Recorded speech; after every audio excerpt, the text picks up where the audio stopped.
Welcome to my channel. महत्त्वाची सूचना.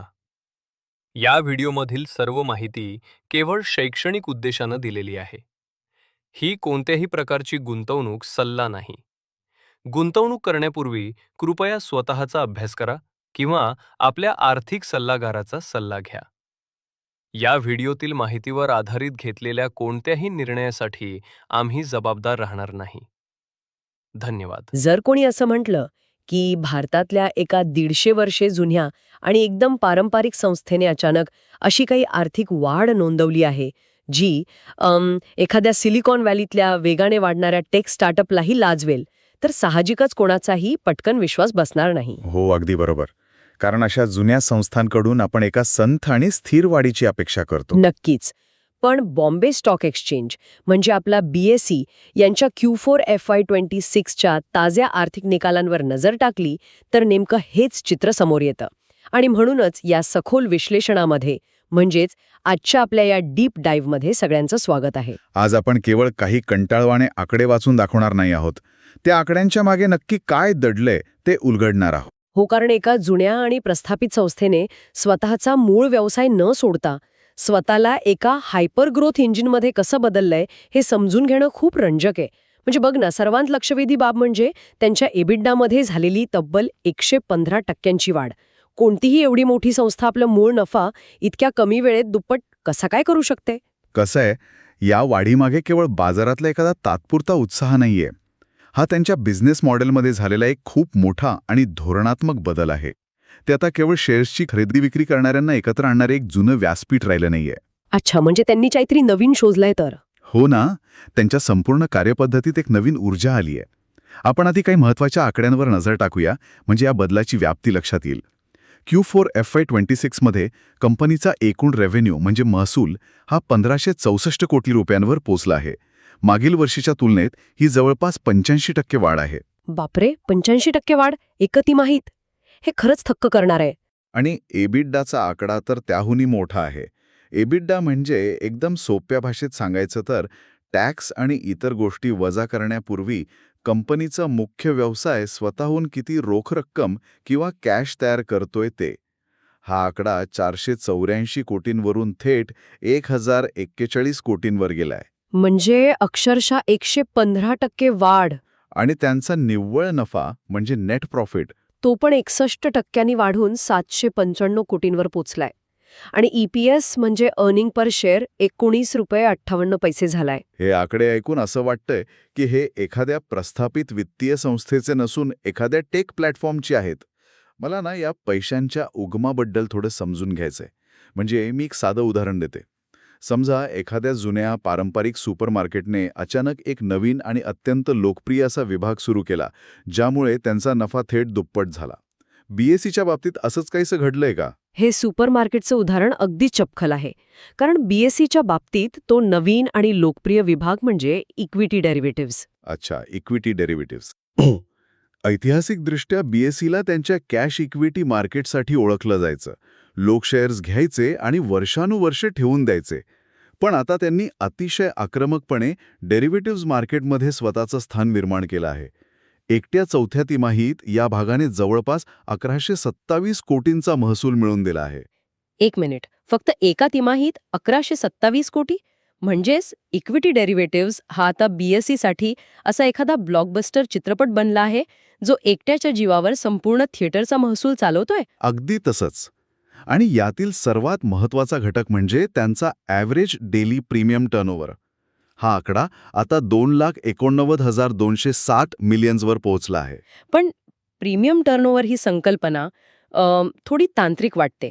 सामान्य गुंतवणूकदाराच्या दृष्टीने विचार केला तर बाजारात दररोज होणाऱ्या या व्यवहारांचं स्वरूप नक्की कसं असतं, ज्यामुळे एक्सचेंजच्या महसुलात एवढी मोठी भर पडते? मी सांगतो. कॅश मार्केटमध्ये कसं असतं, एखादा गुंतवणूकदार शेअर घेतो आणि तो दीर्घकाळ ठेवतो. तिथे वारंवार व्यवहार होत नाहीत. पण ऑप्शन्स आणि फ्युचर्स ट्रेडिंगमध्ये ट्रेडर्स बाजारातील अस्थिरतेवर म्हणजे व्होलॅटिलिटीवर बोली लावतात. एकाच दिवसात अनेक वेळा खरेदी विक्री केली जाते. अच्छा, म्हणजे लोक सतत ट्रेड करत असतात. हो, आणि हा जो टर्नओव्हर आहे ना, तो या ऑप्शन्स कॉन्ट्रॅक्टसाठी दिल्या जाणाऱ्या प्रीमियमची एकूण रक्कम दर्शवतो. जसजशी बाजारात रिटेल ट्रेडर्स आणि अल्गोरिदम आधारित सिस्टीम्सची संख्या वाढते तसतशी या सूक्ष्म व्यवहारांची संख्या प्रचंड वेगाने वाढते. आणि प्रत्येक वेळी जेव्हा नवीन कॉन्ट्रॅक्ट ट्रेड होतं तेव्हा एक्सचेंजला त्यातनं एक छोटीशी फी मिळते, बरोबर? अगदी बरोबर. कोट्यावधी व्यवहार आणि प्रत्येक व्यवहारामागे छोटी फी. हा असतो रोख रकमेचा महापूर. म्हणजे बाजारात तेजी असो वा मंदी, जोपर्यंत लोक वारंवार ट्रेड करत आहेत तोपर्यंत एक्सचेंजचा महसूल वाढतच राहणार. त्यांनी जणू एका अतिशय वर्दळीच्या महामार्गावर आपला एक अत्यंत जलद असा टोल नाका उभा केला आहे. ट्रेडर्सचा नफा हो किंवा नुकसान, बीएसईला प्रत्येक व्यवहारातून आपली फी मिळतच राहणार. हो, पण इथे एक मेघ आहे. हा व्यवसाय जेवढा फायदेशीर आहे तेवढाच तो बाजाराच्या मूडवर अवलंबून असल्यामुळे अस्थिरही आहे. पण त्यांच्या ताळेबंदात असा एक विभाग आहे जो डेरिव्हेटिव्हच्या या गोंधळापासून दूर अतिशय शांतपणे आणि स्थिरपणे महसूल मिळवत आहे. अच्छा, कोणता विभाग? तो म्हणजे बीएसई स्टार MF, हा म्युच्युअल फंड प्लॅटफॉर्म. हा प्लॅटफॉर्म डेरिव्हेटिव्हमधील अस्थिरतेला बॅलन्स करण्यासाठी एक भक्कम पाया म्हणून काम करतोय. हो, मी वाचलं होतं याबद्दल. अहवालानुसार या प्लॅटफॉर्मवर आता 281 दशलक्ष नोंदणीकृत युजर्स आहेत आणि 83,000हून अधिक डिस्ट्रीब्युटर्स जोडले गेले आहेत. आणि यातून FY26 मध्ये 285 कोटींचा महसूल आलाय. बरोबर. पण मला यातली एक तांत्रिक बाब समजून घ्यायची आहे. जेव्हा एखादा सामान्य माणूस दर महिन्याला त्याच्या पगारातून SIP-द्वारे म्युच्युअल फंडात गुंतवतो तेव्हा तो पैसे थेट ॲसेट मॅनेजमेंट कंपनीला देतो ना? मग या प्रक्रियेत बीएसई स्वतःसाठी हा महसूल कसा काय तयार करताय? खूप छान प्रश्न आहे. कसं आहे, गुंतवणूकदार थेट बीएसईच्या संपर्कात येत नाही हे खरं आहे, पण त्यांचे डिस्ट्रीब्युटर्स किंवा त्यांनी वापरलेले इन्व्हेस्टमेंट ॲप्स हे बीएसईच्या इकोसिस्टमवर अवलंबून असतात. म्हणजे प्लॅटफॉर्म बीएसईचा असतो. हो, बीएसई स्टार MF प्लॅटफॉर्म हे मुळात एक तांत्रिक प्लंबिंग किंवा इन्फ्रास्ट्रक्चर आहे. दर महिन्याच्या ठराविक तारखेला जेव्हा लाखो लोकांचे SIP हप्ते कापले जातात तेव्हा तो डेटा, ऑर्डर राउटिंग आणि पैशांची देवाणघेवाण सुरक्षितपणे पार पाडण्याचं काम हे प्लॅटफॉर्म करतं. अरेच्छा, हे मला माहीतच नव्हतं. म्हणजे या बॅकएंड सुविधेसाठी बीएसई फी आकारत असे. हो ना, ते प्रत्येक व्यवहारामागे अत्यंत नाममात्र फी आकारतात. भारतामध्ये सध्या मध्यम वर्गाकडून म्युच्युअल फंडात जी मोठी गुंतवणूक होत आहे त्याचा हा थेट फायदा बीएसईला मिळतोय.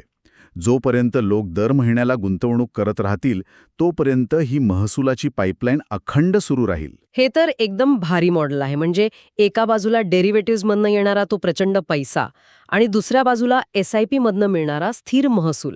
आणि यासोबतच FY26 मध्ये IPOची पण मोठी लाट आली होती. मेन बोर्डचे 109 आणि SMEचे 146 IPO बाजारात आले, ज्यांच्या लिस्टिंग फीजाही मोठा फायदा कंपनीला झाला असणार.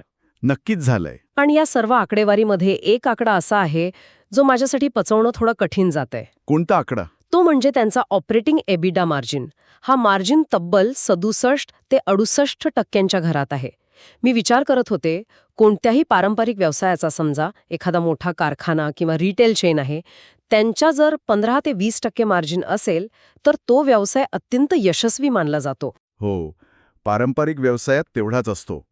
मग एखाद्या एवढ्या मोठ्या संस्थेचा प्रत्यक्ष नफा म्हणजे ऑपरेटिंग प्रॉफिट जवळपास 70% कसा असू शकतो? या व्यवसायात काही उत्पादन खर्च किंवा ओव्हरहेड्स नसतात का? इथेच तर सगळी गंमत आहे. हा फरक औद्योगिक अर्थव्यवस्थेतील पारंपरिक व्यवसाय आणि टेक प्लॅटफॉर्मवर आधारित व्यवसाय यांच्यातील मूलभूत तफावत दर्शवतो. मी तुला एका उदाहरणाने सांगतो. हां, सांग ना. समजा एखाद्या वाहन उत्पादक कंपनीला आणखी 1,00,000 कार्स विकायच्या असतील तर त्यांना नवीन कच्चा माल आणावा लागेल, नवीन कामगार नेमावे लागतील आणि कदाचित नवीन कारखानाही उभा करावा लागेल. बरोबर. म्हणजे जसा महसूल वाढेल तसा त्यांचा खर्चही वाढत जाणार. अगदी बरोबर. त्यांचा खर्च लिनियरली वाढतो. पण स्टॉक एक्सचेंजचे आर्थिक मॉडेल यापेक्षा पूर्णपणे वेगळे असते. एकदा का त्यांचे मुख्य तंत्रज्ञान, त्यांचे सर्व्हर्स आणि रिस्क मॅनेजमेंट सिस्टम उभारली गेली की पुढील व्यवहारांसाठी येणारा अतिरिक्त खर्च जवळजवळ नसतोच. अच्छा, म्हणजे त्यांची पूर्ण पायाभूत सुविधा आधीच कार्यान्वित असते. हो, जेव्हा एखादी नवीन कंपनी लिस्ट होते किंवा जेव्हा ट्रेडर्स एका दिवसात 10 लाख नवीन ऑप्शन्स कॉन्ट्रॅक्ट्स ट्रेड करतात तेव्हा एक्सचेंजला त्यासाठी नव्याने कोणतीही मोठी गुंतवणूक करावी लागत नाही. म्हणजे 10 लाखावर ट्रेड हाताळण्यासाठी आणि 20 लाखावर ट्रेड हाताळण्यासाठी येणाऱ्या खर्चातील फरक एकदम नगण्य असतो. एका पैशाचाही काही अंश इतका कमी असतो हा फरक. त्यामुळे जेव्हा हा नवीन महसूल सिस्टममध्ये येतो तेव्हा त्याला मोठा खर्च वजा करण्याची गरज भासत नाही. तो अतिरिक्त पैसा थेट प्युअर प्रॉफिटमध्ये रूपांतरित होतो. बापरे. यामुळेच या कंपनीमध्ये मोठ्या प्रमाणावर रोख रक्कम तयार होत आहे आणि त्यांचे मार्जिन्स 68% अवाढ्य पातळीवर पोहोचले आहेत. हे ऐकायला एखादा पैशाची छापाई करणाऱ्या मशीनसारखंच वाटतंय.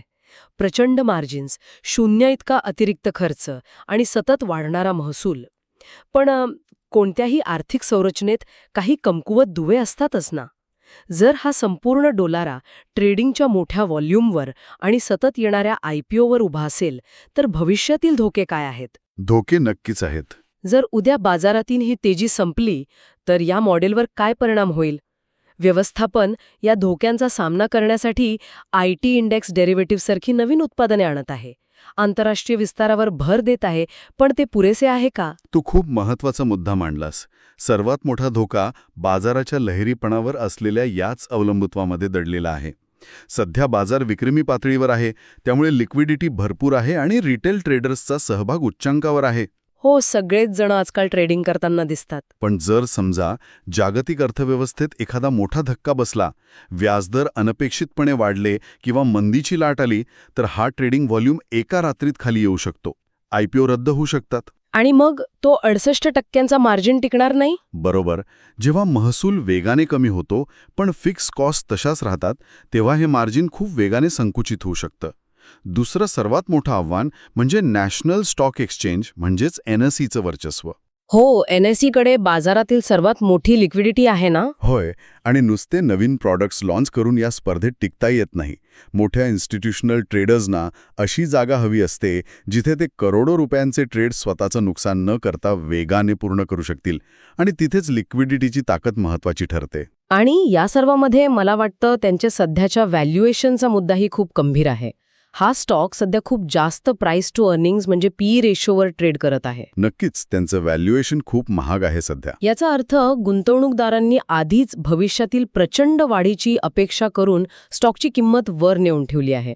अशा महागड्या व्हॅल्युएशनवर असताना कंपनीकडे कोणतीही चूक करण्यासाठी किंवा खराब कामगिरी नोंदवण्यासाठी काहीच वाव नसतो. अगदी बरोबर बोललीस. बाजाराने त्यांच्याकडून सातत्याने परफेक्ट कामगिरीची अपेक्षा ठेवली आहे. लोक आता असं गृहीत धरून चालले आहेत की 115% ही वाढ आता कायम राहील. पण प्रॅक्टिकली ते शक्य नसतं ना नेहमी. तेच तर. जर एखाद्या तिमाहीत ट्रेडिंग व्हॉल्यूम थोडा जरी कमी झाला किंवा नवीन उत्पादनांना अपेक्षित इतका प्रतिसाद मिळाला नाही, तर या हाय व्हॅल्युएशनमुळे स्टॉकच्या किमतीला अत्यंत मोठा फटका बसू शकतो. खरंच हा एक मोठा धोका आहे. थोडक्यात सांगायचं तर BSEने एका पारंपरिक रचनेतून स्वतःला एका अत्यंत फायदेशीर टेक मॉडेलमध्ये रूपांतरित करण्याचं खूप मोठं यश मिळवलं आहे. त्यांनी डेरिव्हेटिव्हज आणि म्युच्युअल फंड प्लॅटफॉर्मचा सुरेख समन्वय साधला आहे. पण हा पुढचा प्रवास अशा उंचीवर सुरू आहे जिथे ऑक्सिजनची पातळी कमी आहे आणि स्पर्धा जीवघेणी आहे. एकदम अचूक वर्णन केलंस. या संपूर्ण सखोल विश्लेषणातून एक अत्यंत वेगळा आणि दूरगामी विचार पुढे येतो.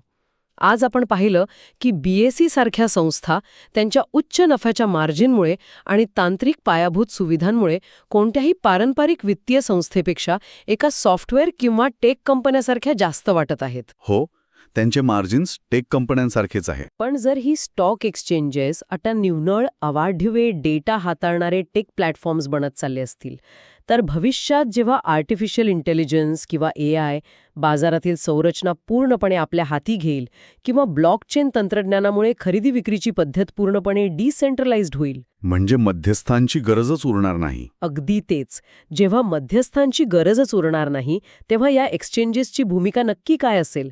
भविष्यातील या अभूतपूर्व बदलांमध्ये हे आजचे टेक प्लॅटफॉर्म्स स्वतःला टिकवून ठेवून त्याचं नेतृत्व करतील की तेही कालोघात जुन्या प्रणालींसारखे मागे पडतील? हा एक मोठा प्रश्न आहे. खरंच हा विचार करायला लावणारा मुद्दा आहे. तर या एका विचार करायला लावणाऱ्या प्रश्नासोबतच आपण आजचं हे डीप डाईव्ह इथेच थांबूया. आम्हाला आशा आहे की या ताज्या आकड्यांमागची ही रंजक कथा तुम्हाला नक्कीच समजली असेल. हे विश्लेषण ऐकल्याबद्दल खूप खूप धन्यवाद.